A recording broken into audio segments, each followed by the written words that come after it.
What's up, everybody? Welcome to a brand new episode of MUT Tips. I'm your host, Sean Taylor from the Made Up Theater, and before we jump in, make sure to like the video, leave a comment, and as always, subscribe on YouTube down below to be informed of upcoming videos and live streams. Ring that bell. Now let's jump into today's topic, be thankful. In honor of the holiday week, I want to focus on thankfulness. There are so many things to be thankful for in your improv journey, and it helps to kind of reflect on that. For example, the people you perform with, the teachers who have taught you everything you know along the way, the theaters that you have performed at. One thing I'm really thankful for is the audiences who chose to come see our show here on a night when they could do anything, but they chose us. Being thankful throughout your journey just kind of helps affirm everything that you are doing. It's also very important to choose to be thankful in improvised scenes. When your scene partner gives you a line of dialogue, an action, a look, anything like that, they're giving you a gift. Even if it doesn't seem like it was an intentional gift, we want to choose to treat it as a gift, because if we treat it as the most important thing in the world to our character, to our relationship, then it makes you so much more connected to what you're doing. For example, maybe you're in an improvised scene and your scene partner initiates with this line of dialogue. Hey Jeff, how are you? And you might look at that line and think of the negatives, like, oh gosh, it's starting at the beginning of a moment rather than in the middle of a moment. There's no emotion attached to it.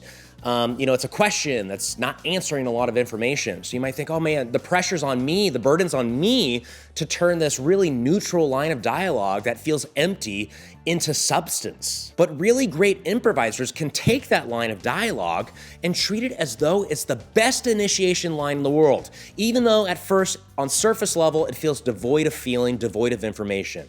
So they might, react to it as though like, oh, they've had a really bad day at work, the boss is being a jerk, they have a lot of pressure put on them because a big meeting is coming up that they have to get prepared for. And this is the first person who is actually showing an interest in them and asking them how they're doing, even though it feels kind of casual on the surface level. So their reaction is filled with emotion. They're crying happy tears, and they just think, oh my gosh, you're the first person who's truly asked me how I'm doing. Let me tell you how I'm doing. And it's a scene that has a lot of personality attached to it now because the receiver actually received the gift rather than just kind of dismiss it and just, find nothing in it. They found something big in it. Let's put this to practice with an exercise that is called thank you. It's just two line scenes where one person initiates a line and the other person receives with a new line. And it's always gonna be this initiation line. Here's a blank, and you're gonna physically hand or present an object, a choice, to your scene partner. So for example, I might say as an initiator, here's a pencil. My scene partner is gonna accept it by physically grabbing it and taking it into their possession, and then they're gonna say thank you and add on a line that kind of gives importance or emotional weight to the object that was just given to you. The initiator should be very neutral, no emotion attached to the delivery. Here's a pencil. And then I would say, thank you. And my line to add on, and yes, and this gift that was just given to me might be like, thank you, I can finally write that novel now. And that gave importance to the object that was given to me. And it also answered a question. Well, I'm gonna use this for an important want, an objective. I'm gonna write a novel. So that is importance that has given it emotional weight. And one more example, my scene partner might initiate by saying, here's a baseball. And then I accept it and say, thank you. I love you, Dad. And notice it wasn't a lot of information about the ball itself, about what I'm gonna do with the ball or why is this ball important. It was really reflected back at my scene partner. The scene isn't about the baseball, the scene is about our connection. So I established that you're my father, and I've established also that I have a loving relationship with you. So now, the ball will become a prop within the scene to showcase that connection that I feel towards my scene partner. So let's put it to practice a few times. I'm gonna initiate and just say, here's a blank. The screen will go to black, and you're gonna have no more than 8 seconds to respond to what I just said. Again, you always start by saying thank you, and then add on a line that just adds a little bit more information and treats my choice as though it truly is a gift. Here's a spoon.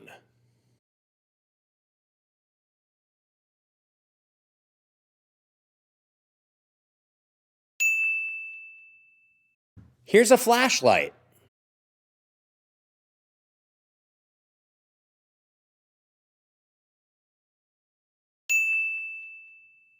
Here's a car.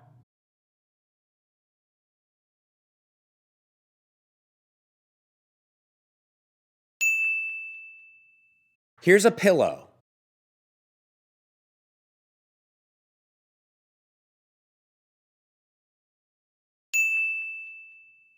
Here's a pickle.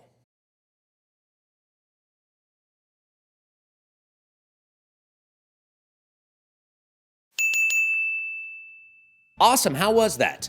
I wanna modify it a little bit. We're gonna play it a few more times, but this time, I'm gonna still say, here's a blank, but now you don't have to say thank you, which means you don't have to have a positive response. A true gift doesn't have to be a positive response, like as though you're opening a gift and being like, wow, thank you so much. You can also give a negative, big emotional choice in response to the choice that was just given to you. So for example, if my scene partner said, here's a tarantula, I could, instead of saying thank you and adding on information, I could just go like this, get it away from me. And notice, like, I didn't say thank you, I had a negative reaction, and I didn't even really say a lot, but I did answer really important questions. How do I feel about this gift that's being given to me? It might even answer some information about the person who gave me a tarantula.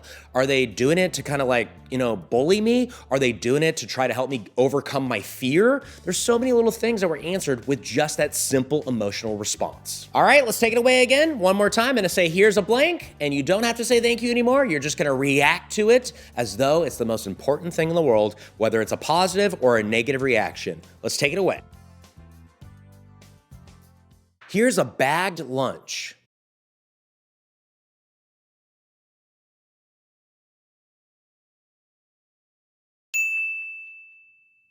Here's a goldfish.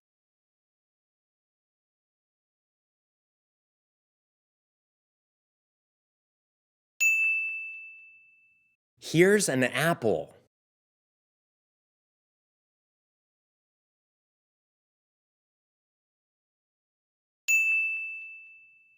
Here's a camera.